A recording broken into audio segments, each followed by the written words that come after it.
Buenos días. El día de hoy, actividad 4.2, grafos de secuencias de capacidades de las tareas.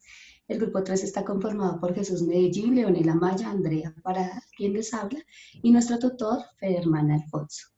Contenido de la presentación es la nueva versión de las tareas de aprendizaje y un grafo de secuencias de capacidades de la tarea 1.2 y tabla de ayudas. Primero, versión de las tareas de aprendizaje, nueva versión de las tareas de aprendizaje.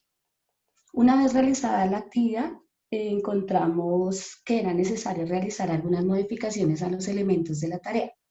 Por ejemplo, en requisitos para la tarea 2.1 y 2.2, consideramos agregar los conceptos de simetría y homogeneidad que fueron abordados desde las tareas 1.1 y 1.2 relacionadas con el objetivo 1.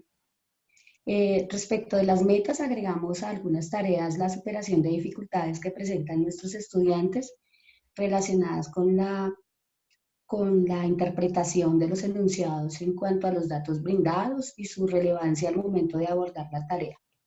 En otros, pretendemos superar la dificultad con el uso de procedimientos y algoritmos cuando se aplica una fórmula.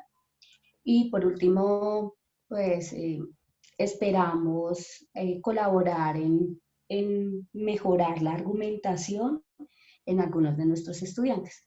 Además, consideramos expectativas de aprendizaje, las cuales se pueden evidenciar en las interacciones que tienen nuestros estudiantes, tales como el respeto por las opiniones de los demás para llegar a acuerdos o la importancia del orden en el manejo de los datos cuando deciden optar por el camino de efectuar las traducciones del sistema gráfico al sistema numérico tabular o en la formulación.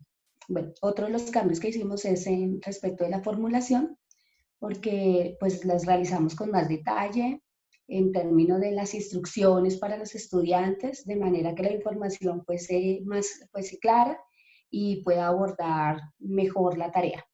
Además, agregamos los enlaces a los videos que proponemos trabajar con los estudiantes, a utilizar pues todos los elementos que pensamos eh, pueden servir para que los estudiantes tomen mejores decisiones a la hora de solucionar las tareas propuestas. Con respecto a la interacción y la temporalidad, pues lo que decidimos fue ajustarlas de acuerdo a la formulación en las interacciones de profesor-estudiante, estudiantes entre estudiantes y estudiantes-profesor-estudiantes. Y recordar que los bloques en la institución están de 75 minutos. Ahora, pues vamos a mirar el grafo de la tarea 1.2.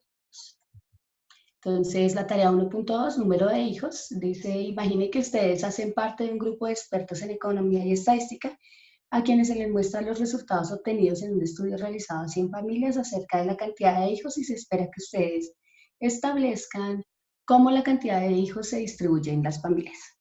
Bueno, entonces, pues en este sentido, el grafo de las secuencias de la tarea 1.2, nosotros concebimos que nuestros estudiantes inician activando la secuencia 1, que es la lectura e interpretación del enunciado, en el cual es posible que los estudiantes incurran en errores como omitir datos del enunciado del problema o obviar aquello que se pregunta, para lo cual se activarían unas ayudas como indicarle al estudiante que analice nuevamente el enunciado o hacerle una pregunta para generar reflexión frente a qué hace referencia a la pregunta y hacia dónde ella nos puede llevar.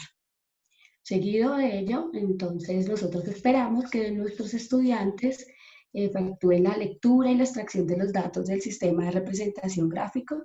En él pues, es posible que incurran en el error 13, que es decidir que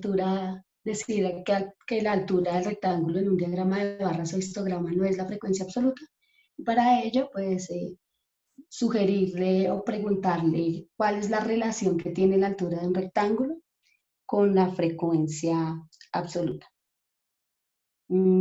Como se expuso en la formulación, pues nosotros presentamos una serie de videos y a partir de ellos, digamos que nosotros esperamos activar la secuencia 17, donde el estudiante puede optar por dos caminos, ¿sí?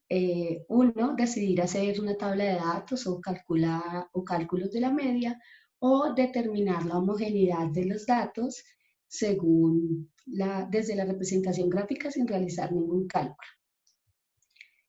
Si decide optar por efectuar diferentes traducciones, entonces se activaría la secuencia 13, que es la de decidir hacer la tabla de datos, y en ella, entonces, cuando construye la tabla de frecuencias, es posible que nuestros estudiantes incurran en el error 8, que es obtener un valor diferente al total al realizar la frecuencia absoluta, para lo cual tenemos pensado la ayuda de verificar las sumas con la calculadora. Si el estudiante lo que decide o opta es por hacer una traducción no al sistema tabular, sino al sistema numérico, pues en él incurriría para calcular el valor del coeficiente de variación. Esta secuencia de actividades lleva implícita el cálculo de las medidas, como la media, la desviación y por ende la varianza. En ella, pues, muy posible que el estudiante incurra en errores como efectuar la sumatoria en el cálculo de la media omitiendo algunos datos. Y para ello, pues, lo invitaríamos a verificar si está sumando todos los datos o cómo está haciendo la sumatoria. Es posible que en el cálculo del coeficiente de variación, en lugar de dividir, decida multiplicar la media y la desviación estándar, y entonces ahí pues sería como invitarlo a revisar qué establece la fórmula del coeficiente de variación. También puede incurrir en el error al calcular la raíz cuadrada para la desviación que divida entre 2, entonces pues tendríamos ahí que recordar como cuáles son las condiciones para resolver una raíz cuadrada. Superado esta secuencia de capacidades 14, esperamos que se active la secuencia de capacidades 20, en la cual pues va a permitirle al estudiante analizar el resultado del coeficiente de variación para determinar la homogeneidad en el conjunto de los datos.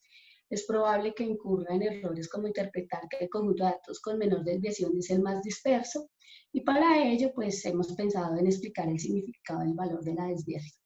Por último, llegar a la secuencia 15, que es determinar que los datos son homogéneos según el resultado obtenido del coeficiente de variación.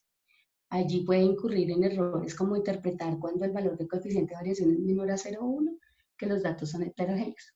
Y de nuevo, entonces, nuestra ayuda sería explicar el significado del coeficiente de variación.